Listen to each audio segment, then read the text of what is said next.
Hello, Year 5. Can you guess who's reading to you today? Yes, it's me, Mrs. Robinson. And today I'm going to read the story, Naughty Eddie Larue. This story is a favourite in our house. There once was a boy named Eddie Larue who lived with his mummy and sister Sue. He had curly brown hair and was small in size, a boy with huge and innocent eyes. He looked like an angel from heaven for true, but this was no angel, this Eddie Larue. No, this boy was mischievous, tricky and wild, a most precarious and troublesome child. It worried his mummy and sister Sue. They didn't quite know just what they should do. I can't tell what goes on in your head, young Larue, his mummy would tell him. I hope that you do. Eddie loved to get into things he should not. One time he got into Ma's cooking pot. She had just begun making rice and peas when she started to cough and started to sneeze. She went to find tissue to blow her nose, and it took her a while to find some of those.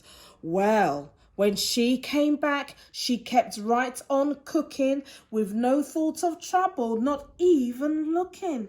Then, just when she thought her peas were done boiling, she peeped in the pot and saw everything spoiling.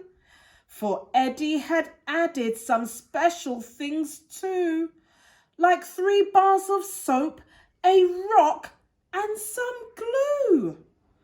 He'd thrown in brown paper and an old dirty sock and a few dozen chips off a new concrete block.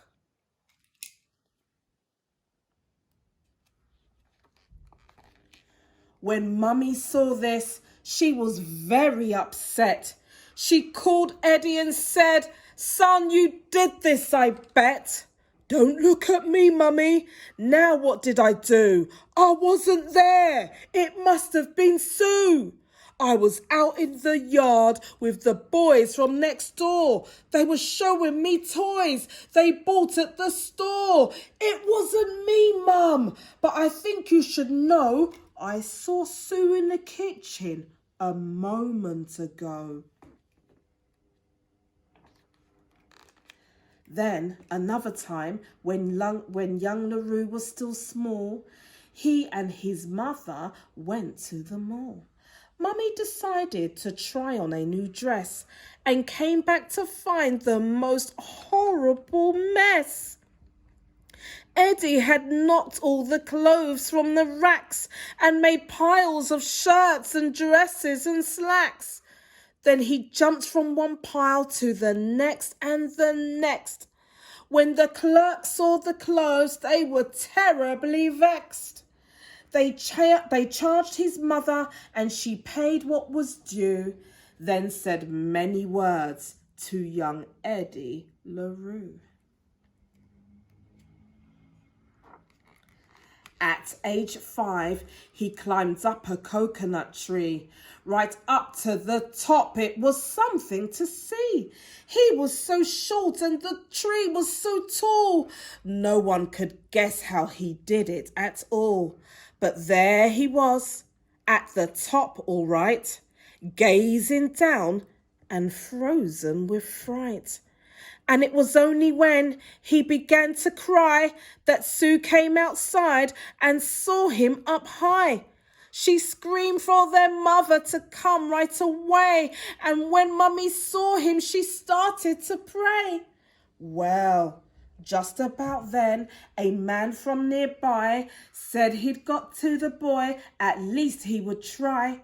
Climb there he did in a minute or two and safely brought down young Eddie Larue. Mummy asked, Eddie, what got into you? If you'd fallen from there, there'd be one less Larue.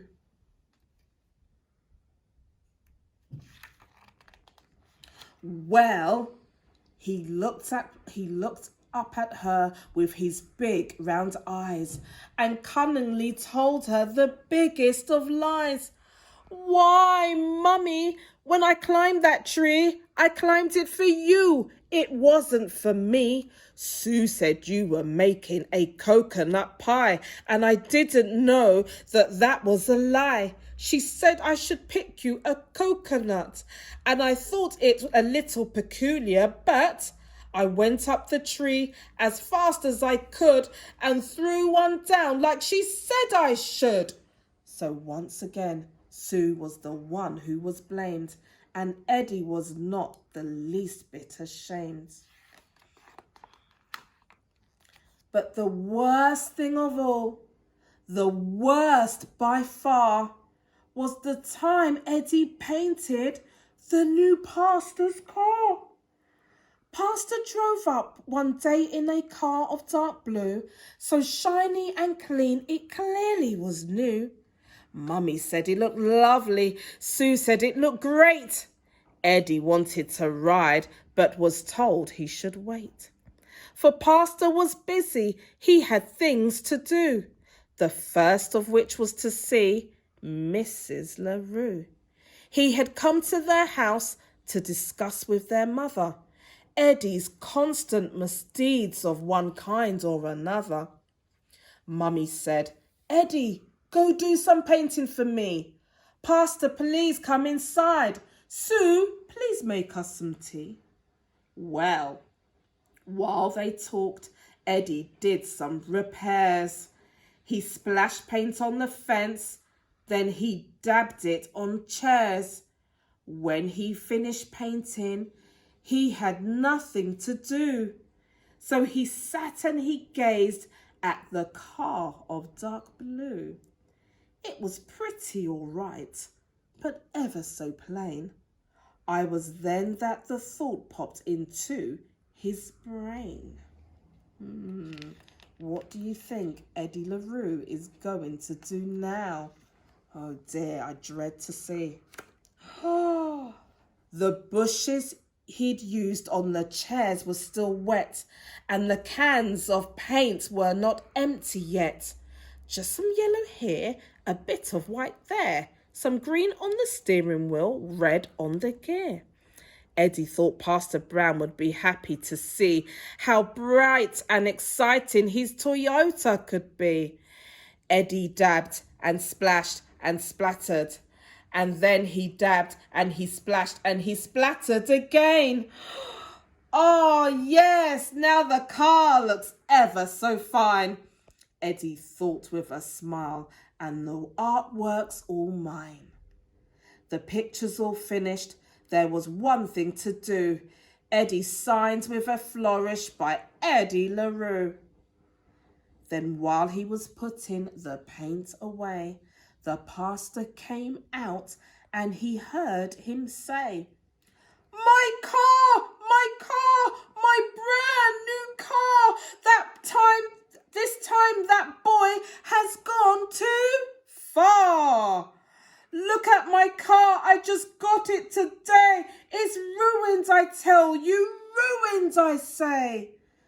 This paint won't come off, my car won't be the same.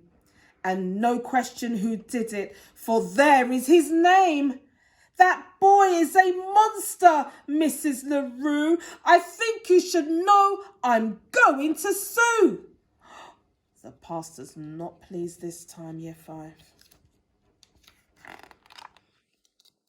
So Pastor Brown went off in a fury. He was going to find lawyer and judge and jury.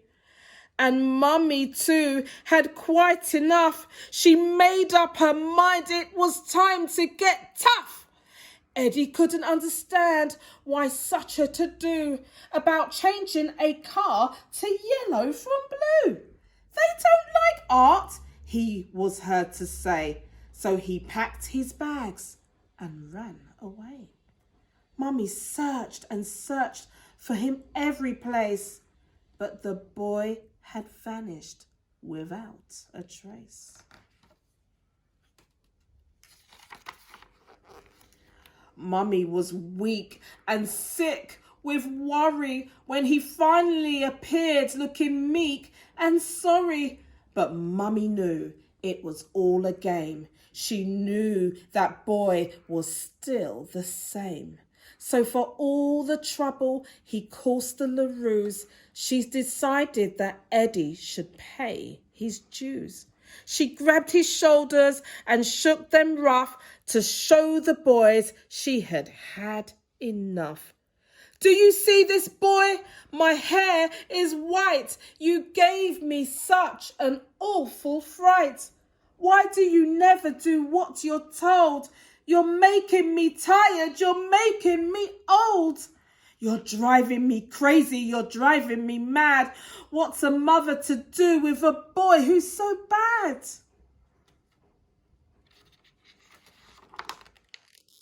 Eddie was sorry and he hung his head, embarrassed and shamed by what Mummy had said. He looked at her with tears in his eyes, hoping for a pity, but he got a surprise.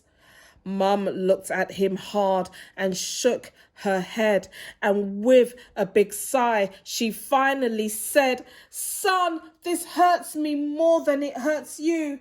But you've got to behave, Master Edward Larue. Your big brown eyes won't save you this time.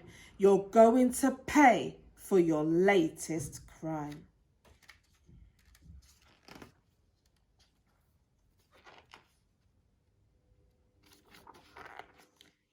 And she sat down on her chair, turned him over her knee, and smacked his bottom. 1, 2, 3. Eddie yelped and cried, "No more, no more." And with that she gave him a number 4. She licked him once more, then again and again. Eddie lost count somewhere around 10. When she finally stopped, his bum was quite sore. But Eddie could tell that there was no more. He was lectured long and loud that day. He had never before heard her talk in that way.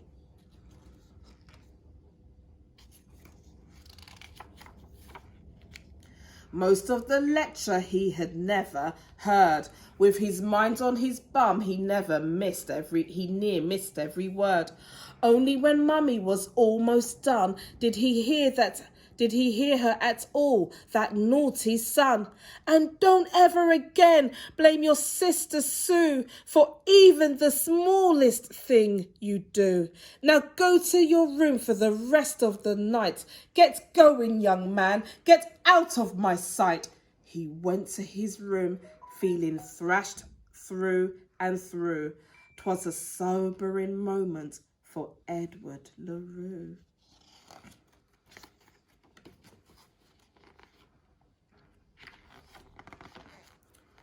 And after that beating, he'd always think twice. He knew for his tricks he must pay quite a price. But having twice thought, I really must say, he often went right ahead anyway. And he didn't stop teasing his sister Sue. He put ink in her toothpaste and turned her mouth blue.